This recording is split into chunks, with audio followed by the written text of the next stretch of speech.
texturas. Tenemos cierto manejo.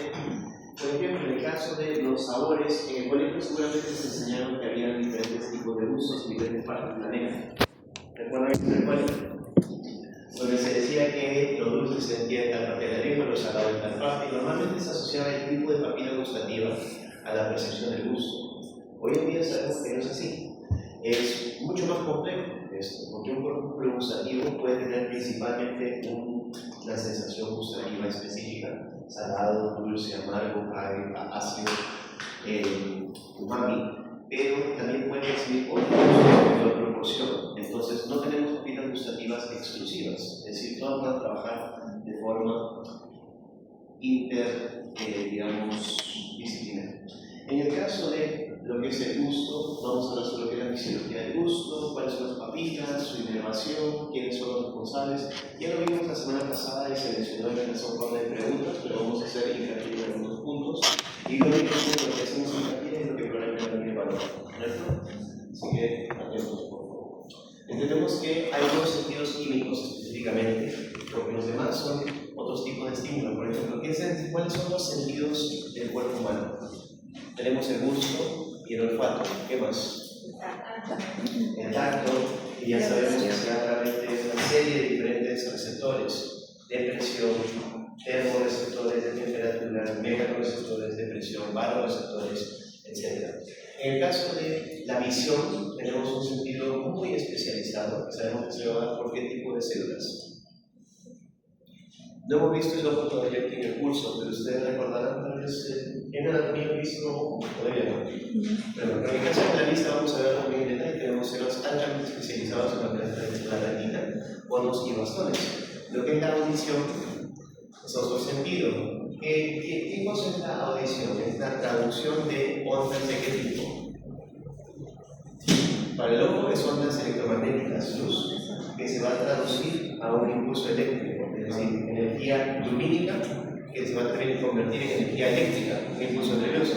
En el sonido, ondas sonoras, energías acústica o sonora, ondas mecánicas que van a viajar, golpeando la membrana timpánica, transmiten su energía y es llevada por unos pececillos hasta la cóclea por el nervio vestibular que cerebro. En el caso del gusto, tenemos que la lengua va a ser la parte del cuerpo donde tenemos esta sensación, y particularmente en el dorso de la lengua, en las partes laterales de la lengua, vamos a tener una serie de estructuras altamente complejas que nos van a dar esta percepción de sabor o gusto. Entonces, ¿cuáles son estas células responsables? Las conocemos por varios nombres, las conocemos como yemas gustativas, folículos gustativos, botones gustativos, etc. Y entendemos de que el olfato y el gusto están íntimamente relacionados porque ambos son sensaciones que se producen por estímulos químicos. A diferencia de los demás que hemos mencionado, nuevamente el estímulo para la audición es mecánico, el estímulo para la visión es electromagnético o lumínico, si gustan especificar el luz, correcto. Y en el caso del gusto, sabemos de que vamos a tener una sensación gustativa primaria asociada con pensamos en gusto. Y cuando hablamos de sensación gustativa primaria, estamos hablando de lo del colegio, salado, agrio o amargo, umami, que hoy en día se habla mucho, pero la vez que pasado no se conversaba mucho al respecto, y sabemos que el umami viene a ser como un sabor agradable, lo vamos a ver en un momento. El salado es más comúnmente asociado, y lo que es sabor dulce son 5 gustos en general que vamos a ver dentro de lo que es el curso, porque son los 5 que se han identificado a la fecha. Ahora, cada uno de esos gustos no es puro, como les decía, no es que esta sensación es del 100% dada por un tipo de estímulo. Hay diferentes tipos de receptores para cada gusto. En total en la lengua tenemos alrededor de 12 diferentes tipos de receptores que se han identificado. Probablemente hay muchos más, pero a la fecha hay 2. Algunos son específicos con sabor o un estímulo gustativo, y algunos son compartidos o combinados. Vamos a verlo por partes. Por ejemplo, si les digo que hay 12 en total y hay 5 gustos, no quiere decir que son 2 para cada uno. Algunos tienen un tipo de receptor, como en el caso del sabor ácido, agrio. Y en el caso del sabor salado, por ejemplo, tenemos un montón de diferentes tipos de receptores. 2 de cationes, 1 de aniones, por ejemplo. En el caso del sabor agrio, realmente estamos hablando de sabor ácido, ¿correcto? Si hablamos de acidez, jóvenes, ¿qué consideraría la acidez de una sustancia? la concentración de hidrógeno, porque cuando hablamos del pH, ¿el pH qué cosa mide? Concentración de hidrógeno, ¿correcto? Entonces, cuando tenemos mayor concentración de hidrógeno, el pH ácido. Por lógica, cuando queremos detectar esta sensación gustativa, el receptor responsable va a ser el receptor de ion hidrógeno, ¿correcto? Sabor ácido, receptor de ion hidrógeno. Muy bien. En el caso de el sabor salado, entendemos que el sabor salado, por lógica, lo primero que pensamos con sabor salado es sal. ¿Y qué es la sal? Sodio. Cloruro de sodio de mesa, correcto. Sodio principalmente, pero lo que vemos como sal de mesa es cloruro de sodio. Entonces, en el caso de sodio, tenemos cationes como el sodio y el potasio, los receptores de sodio y los de potasio, pero asimismo, como mencionamos en la sal de mesa, también hay aniones que pueden dar cierta estimulación de sabor salado, como por ejemplo en el caso de receptores de cloruro. Muy bien, entonces podemos tener receptores de sodio, potasio, que son cationes, carga positiva, que son los que principalmente dan el sabor salado, pero asimismo también van a participar los aniones, como particularmente el cloruro. En el caso del sabor dulce, entendemos que va a haber una combinación de varios tipos de receptores que van a participar de forma, digamos, de proporcionar el número de células específicas que se encuentran en el músculo gustativo, porque ya mencionamos que cada músculo gustativo no tiene exclusivamente uno de estos receptores. Puede tener uno, dos, tres, varios tipos combinados en una misma estructura, en un mismo órgano gustativo. Entonces, podemos tener la percepción de varios sabores en un mismo gusto. Muy bien. Entonces, en el caso del dulce, sí tenemos que hay dos receptores que se han identificado que son específicos para el sabor dulce. Muy bien. ¿Qué más hay que mencionar aquí? La mayoría de los compuestos que nos dan ese sabor dulce son compuestos orgánicos, como por ejemplo los azúcares, que saben que son hidratos de carbono. En la naturaleza, ¿cómo existen los hidratos de carbono? Cuando comemos un pan, un camote es dulce, ¿no? Por ejemplo. La beterraga, ¿qué cosa contiene esto? Almidón. El almidón viene a ser el polisacárido que está disponible en la naturaleza y a través de este lo degradamos en azúcares más simples y más simples que lo pueda absorber mi cuerpo. Pero básicamente cuando hablamos de azúcares estamos hablando de hidratos de carbono, carbohidratos, ¿correcto? Tenemos los glicoles, los alcoholes, los aldehídos, que van a ser los que principalmente componen ese grupo. Y asimismo hay que tener aquí un punto interesante. Ustedes que han llevado bioquímica, la mayoría, los han llevado algunos, cuando se modifica solamente un componente de una cadena, de una molécula, puede cambiar completamente su comportamiento. Y en el caso del sabor, es muy interesante mencionar que al agregar un simple radical a una cadena polimérica, puede pasar el gusto de dulce a amargo. Entonces, hay una facilidad muy cercana en lo que es la variación de la percepción gustativa según el compuesto. En el caso del sabor amargo, esto viene a ser bastante interesante, ya que el sabor amargo tiene un mecanismo de defensa asociado. Es decir, cuando sentimos un sabor amargo, normalmente es el cuerpo que nos está diciendo que esto no es algo que debes de comer. ¿Por qué? Porque la mayoría de plantas tóxicas, venenosas para el ser humano, van a darnos una sensación de sabor amargo. Es decir, es una forma evolutiva de que el cuerpo nos diga esto no debería de comer. ¿Me debo entender? ¿Y a qué nos referimos aquí cuando estamos hablando de los alcaloides? Los alcaloides van a ser compuestos que naturalmente se producen en la mayoría de plantas venenosas.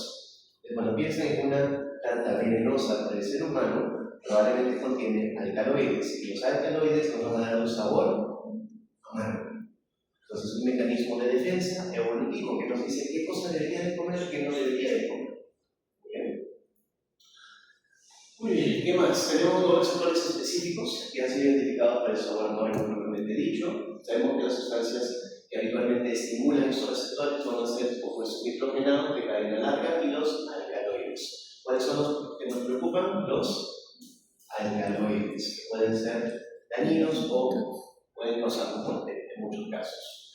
También abarcan medicinas como las sustancias medicinales como la quinina, la cafeína, la histamina y la nicotina. También sabemos de que si tenemos una concentración de sales muy elevada, podemos generar también el sabor amargo. Por eso digo que los sabores no son 100% independientes. Hay una correlación entre diferentes sensaciones sensaciones gustativas. Produce rechazo a sabor amargo, por lo cual estamos buscando evitar el consumo de ciertos alimentos, como ya hemos mencionado. Y finalmente tenemos el quinto sabor o la quinta percepción gustativa. Sabor o percepción gustativa son sinónimos, que es el umami. Probablemente es el más recientemente incorporado, tal vez este todavía no existía cuando estuvieron en el colegio, en primaria, en inicial, y hablamos sobre los sabores. Pero hoy en día sabemos que el umami es parte integral de lo que es la percepción de los gustos. Tiene una palabra en japonés que significa sabroso, ¿correcto? Muchas veces se asocia a lo que es el sabor de caldo, el umami, que es algo como lo que usamos nosotros como base de las cocinas. No sé si han visto cuando su mamá cocina, ustedes mismos cocinan, pero muchas veces son caldos, pastillas de caldo. Y básicamente, ¿qué son? Son infusiones de sabor que contienen umami, y principalmente es glutamato.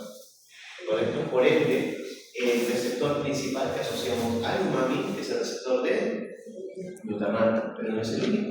También tenemos los receptores de adenosina y biosina, que también van a estimular este sabor a umami.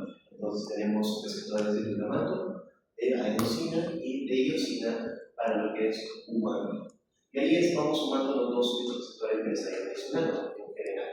Como ven, no necesariamente son específicos para uno u otro, a veces pueden tener una función múltiple, ya que esos receptores no van a estar en una sola papila gustativa. Si es una falacia, no van a estar las papilas falacias llenas de uno solo, puede haber dos, tres, o todos estos representados en un mismo corpúsculo gustativo.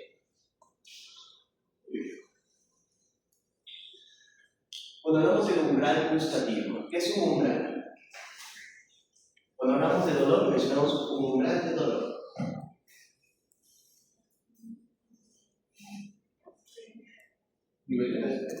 Cantidad de estímulo mínimo. Perfecto. Es la mínima cantidad de estímulo que se requiere. Si hablamos de dolor, estamos hablando de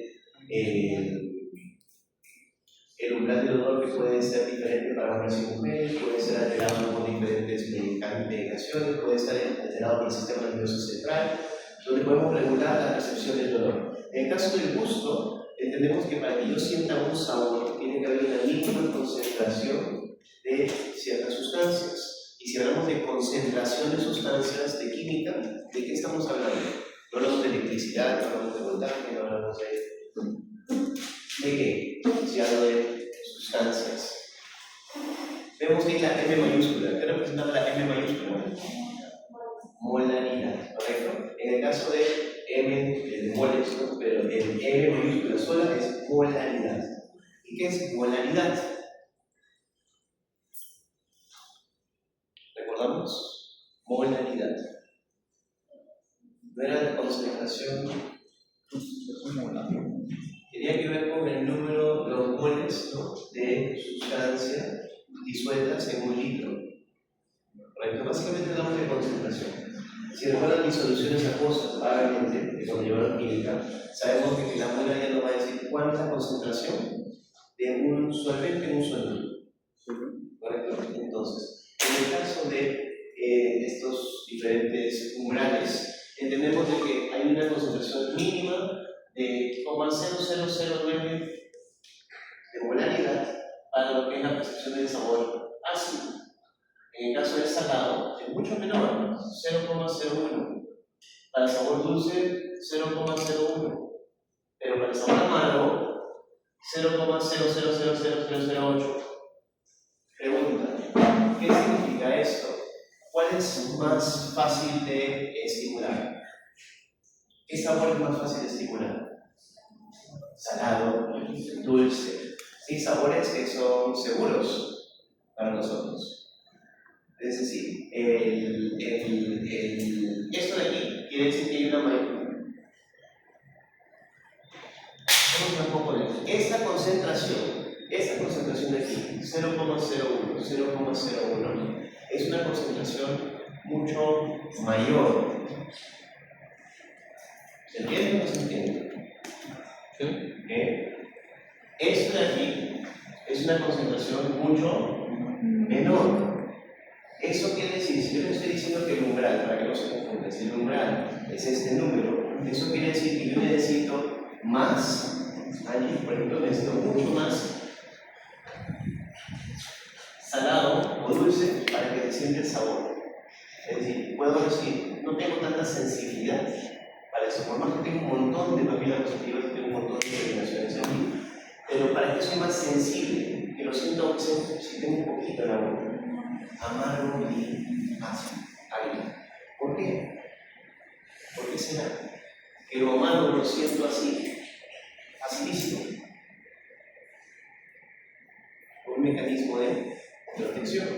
Ya mencionamos los compuestos tóxicos para los seres humanos tienden a tener un sabor amargo o agrio, principalmente amargo. Entonces, por eso el umbral tiene a ser mucho, mucho menor.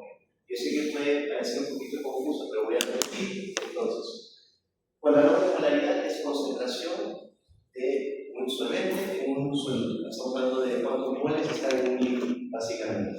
Entonces, una mayor concentración quiere decir que yo necesito más de esto para lograr el estímulo, que se sienta, que el cerebro lo procese. Pero si tengo una menor concentración aquí, una polaridad menor, quiere decir que el umbral es más bajo. Si el umbral es más bajito, quiere decir que es más fácil de superarlo. Por ende, poquísima sustancia, poquísima concentración ya me dispara ese sabor, ese uso. Y nuevamente, este es un tema evolutivo para tener un mecanismo de defensa. Ahora les presento el cuerpo gustativo. Ahora ustedes pensarán, todo esto de aquí es lo que está en la lengua, que yo lo veo cuando veo el dorso de mi lengua, me cepillo y veo unas bolitas, unas pequeñas estructuras aquí, pero no, de hecho, jóvenes, lo que ustedes realmente tienen en la superficie de su lengua es solamente esto de aquí. ¿Ven esta puntita de aquí? Ese es el poro. El poro es lo que está en contacto con la superficie de la lengua y va a tener unas fibritas nerviosas que van a salir del poro hacia afuera, donde se van a tener los receptores de los sabores. Entonces, si vemos aquí el corpúsculo gustativo, entendemos de que ese corpúsculo no está compuesto por un tipo de células, está compuesto por muchísimos tipos de células, epiteliales y sensitivas. Entonces, tenemos que la estructura está compuesta por diferentes tipos de células, de la forma de un poro, de un cilindro con un cono, y es una pequeña prolongación que va a ser un poro pequeñísimo, ¿correcto? Tenemos que el corpúsculo gustativo en su totalidad mide aproximadamente una delicada parte de milímetros, son pequeñísimos, y tienen un 16 milímetros de longitud, es decir, son más, si hemos visto por decimales, son más largos de lo que son anchos, ¿correcto? ¿Por qué? Porque tienen que traspasar todo el epitelio de la lengua para poder llegar a las fibras nerviosas que van a ir hacia lo que es los nervios correspondientes para su procesamiento en el cerebro. ¿Cuántas células están en cada corpúsculo gustativo? Varían dependiendo de entre 50 a 100 células. Y esas células son células de sostén principalmente, pero también tenemos células receptoras verdaderas. Entonces, las células de sostén o de soporte van a ser las que nos van a dar la estructura, y las células sensitivas van a ser aquellas que nos van a dar las sensaciones gustativas específicas. ¿Cuánto viven de estas células? La mayoría de células epiteliales tienen una vida corta. Ustedes saben que constantemente estamos exfoliando, ¿sí o no? ¿Bien? Cuando ustedes se pelan, cuando van a la playa, esta es una forma acelerada, digamos, de recambio celular. Pero lo normal es que todos los días estamos haciendo un recambio celular. De la misma forma, las células del gusto y la lengua recambian cada 10 días aproximadamente, como muchas células epiteliales. Ustedes saben que cuando ustedes limpian su casa y ven polvo, la mitad de ese polvo, por decir la mayoría, no es la tierra que está de afuera, son las células que se van desescamando del cuerpo de todas las personas que viven acá, y van cayendo de forma natural. Muy bien. ¿Qué más? Muy bien, ya sabemos los sinónimos, ¿verdad? Si hablamos de corpúsculo gustativo, es lo mismo que decir yema gustativa o botón gustativo. Son tres sinónimos que van a encontrar en la literatura de forma intercambiada. Muy bien, entonces, ¿cómo se da el gusto? Al momento de comer, en el momento que el alimento llega a mi boca, no voy a percibir el gusto. Si tengo la boca completamente seca, voy a demorar en sentir el gusto. ¿Por qué será? ¿Qué necesitaré para que pueda facilitar la percepción del gusto. Necesito solubilizar, porque acabo de decir molaridad, ¿correcto? La molaridad de cada sabor para que se pueda sentir. Si molaridad es concentración de soluble o solvente, ¿cuál es el solvente? Saliva. Si no tengo saliva, complicado. Por eso muchas personas que sufren de serostomía, los adultos mayores que tienen la boca ligeramente seca yendo a serostomía de tipo cigaria y hay una serostomía, tienen pérdida de gusto. Y muchos se quejan de que ya no disfrutan de comer, ya no sienten el gusto de la comida, se quejan de que la comida no está bien preparada, es algo típico. Pero ahora tienen una explicación de por qué. No es que no esté bien cocinado, no es que le falte sal al arroz o le falte tocino en el reposo, como va a decir el abuelito, es por un tema de que ya hay una pérdida de gusto. Pero hay formas de resolver esto. Si entendemos que la persona tiene un problema de salivación, podemos buscar una forma de solucionarlo. Hay ciertos medicamentos que suprimen la saliva. Entonces, si podemos buscar otro medicamento, hablar con el médico para cambiarlo por otro fármaco que tenga un efecto similar, pero sin ese efecto secundario, maravilloso. Si no se puede suspender el medicamento y es un tema fisiológico, hay sustitutos de saliva, como ceros, saliva artificial, que las personas pueden utilizar como enjuague antes de comer, que puede ayudar con esta percepción del gusto, como sprays. También van a estimular que las papilas y las pocas glándulas salivales que quedan en bocas menores puedan producir más saliva y ayudarnos con el tema de la percepción del gusto. Entonces, nuevamente, el alimento tiene que solubilizarse en la saliva para que pueda ser percibido adecuadamente. Una vez que esto ya está solubilizado, ya tenemos la concentración de estos diferentes tipos de alimentos en la saliva, esto recién va a ser lo que va a llegar a contacto con unas microvellosidades que van a salir de lo que es el polo, van a ser unas prolongaciones nerviosas, básicamente. Y es aquí donde están estos receptores que van a llevar la sensación gustativa hacia lo que es el cerebro. Entonces, entendemos de que todas las células tienen esta disposición. El corpúsculo gustativo está dentro de la lengua y lo único que se va a proyectar hacia lo que es el dorso, que podemos ver ese contacto con los alimentos, es el polo. Y el polo tiene estas microvellosidades o cilios gustativos que sobresalen y esta va a ser la superficie receptora para las moléculas gustativas. ¿Y las moléculas gustativas vienen de quién? De los alimentos. Bien, pero para que la molécula gustativa sea una molécula, tiene que llegar a ser lo más pequeña posible. Si tenemos una estructura macro, correcto, no va a ser muy fácil la percepción del sabor. Entonces recuerden que habíamos visto en general, ustedes ya vieron lo que es digestión. Entonces, algunos alimentos, por ejemplo, ya empiezan a digerirse desde la boca. ¿Qué cosa empieza a digerirse desde la boca?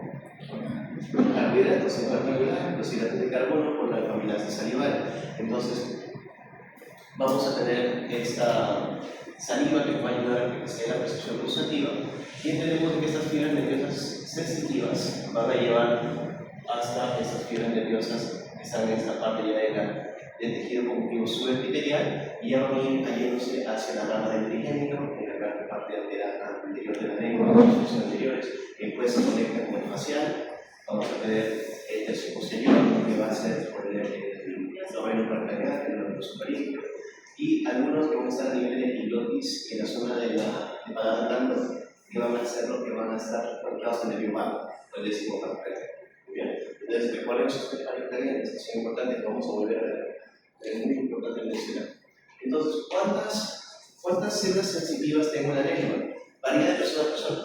Dependiendo de varios factores genéticas, es muy importante, pero también tiene que ver con alimentación. Si una persona tiene ciertos hábitos, va a perder papilas gustativas. ¿Qué cosa piensan ustedes que podría afectar el número de papilas? Porque una persona normal, sana, va a tener entre 3.000 a 10.000 yemas gustativas cuando tenemos un estado de salud. Pero hay una gran diferencia entre 3.000 a 10.000. Entonces, ¿qué cosas afectarán el número de papilas que tengo? A ver, vamos. Envejecimiento, lo primero. Edad. Como todo tejido del cuerpo, todo órgano, hay una degeneración gradual y progresiva.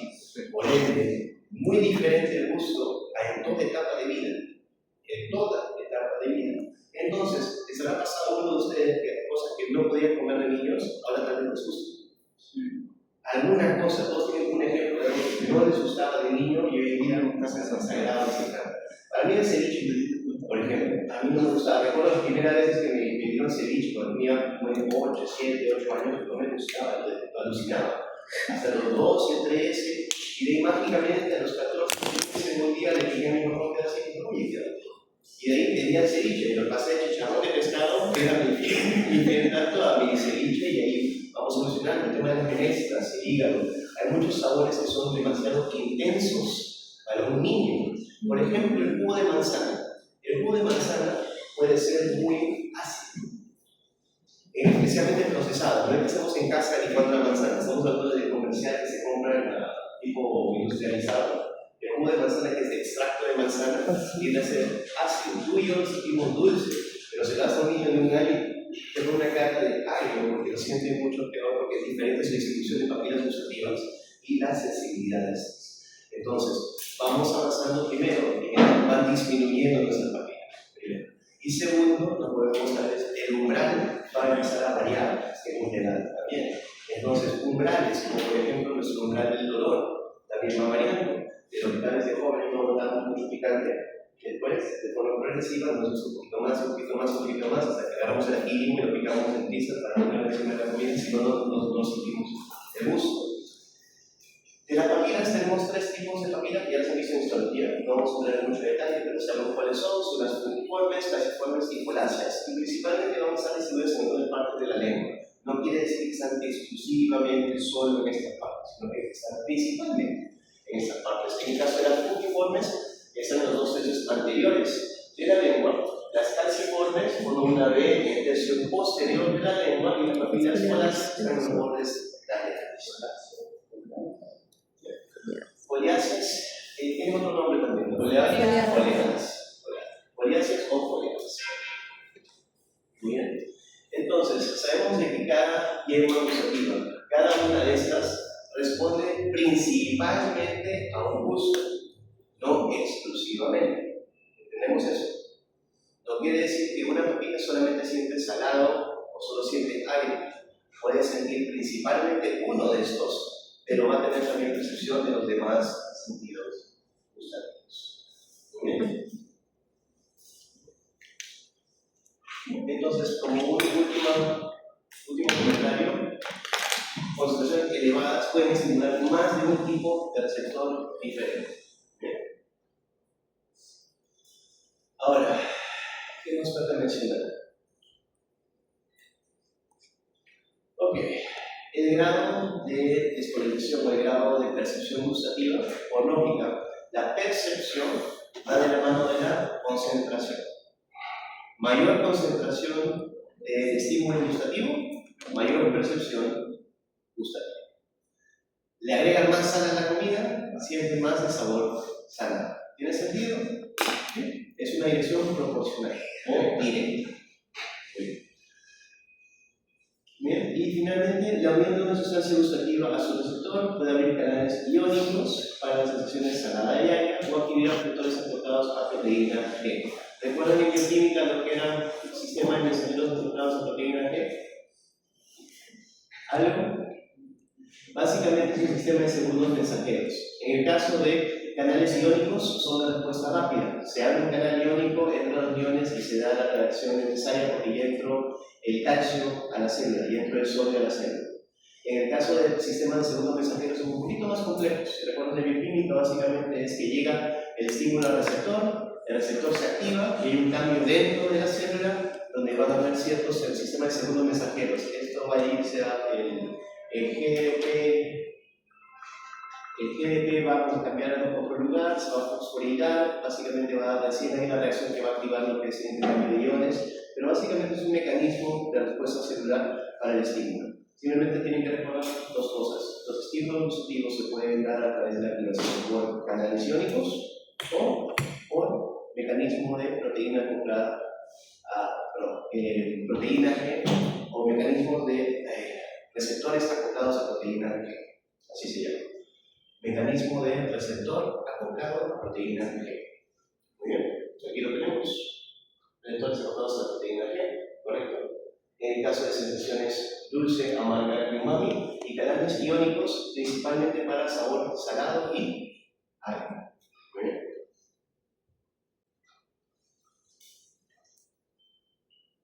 Y ya para ir redondeando la idea, ya terminando con el tema, porque el tema no es muy engorroso. Una vez que se supere el umbral gustativo, el receptor va a recibir suficiente estímulo para que se genere la sensación gustativa. Y la sensación gustativa va a ser llevada, como les expliqué, de estas microvellosidades que tienen prolongaciones nerviosas por estas terminaciones nerviosas, ¿correcto? Que van a seguir este camino según la parte de la lengua. En el caso de lo que es los dos sesos anteriores de la lengua, van a viajar primero por una rama del nervio trigémino, ¿correcto? Y después se va a unir a lo que es el séptimo par craneal, el nervio facial, ¿correcto? Entonces, las dos partes anteriores de la lengua vienen por este nervio que es de la cuerda del tímpano, que viene a ser del nervio trigémino, y de ahí se va a unir, después del ganglio articulado, al séptimo par craneal. Y van a seguir su camino hacia el cerebro por lo que es el núcleo del tracto solitario. Y en lo que es la parte posterior, tenemos lo que es el glosofaringio, noveno par craneal, ¿correcto? Aquí lo tenemos.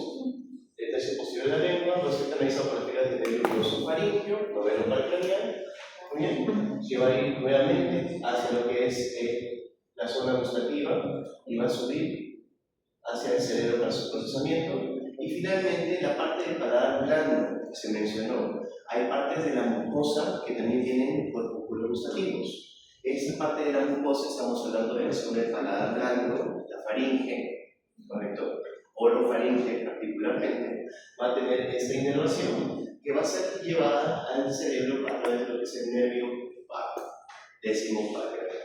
Entonces, típica pregunta: ¿quiénes van a ser los nervios involucrados en la percepción del gusto? ¿O cuáles son los pares craneales relacionados?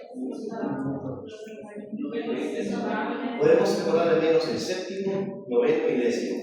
Si recuerdan, el quinto tiene un extra, porque el quinto oficialmente no es un nervio del gusto porque no lo lleva al cerebro, pero sí es la rama del tímpano, ¿correcto? La rama de la cuerda del tímpano, el nervio de la cuerda del tímpano, que va a ser una rama del trigémino que se va a unir al facial, y el facial es el que propiamente dicho va a llevar el impulso nervioso a través del tracto, del núcleo del tracto solidario.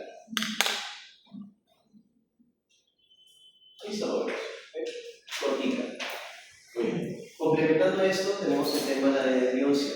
Pregunta: cuando pasamos por la época del COVID, y hoy en día que el COVID nos da todos, de hecho, cuando estuve enfermo hace 3 semanas era COVID, con toda seguridad, porque hasta ahora se recién recuperar el gusto. Porque estos son los señales típicos o clásicos para sentir una gripe.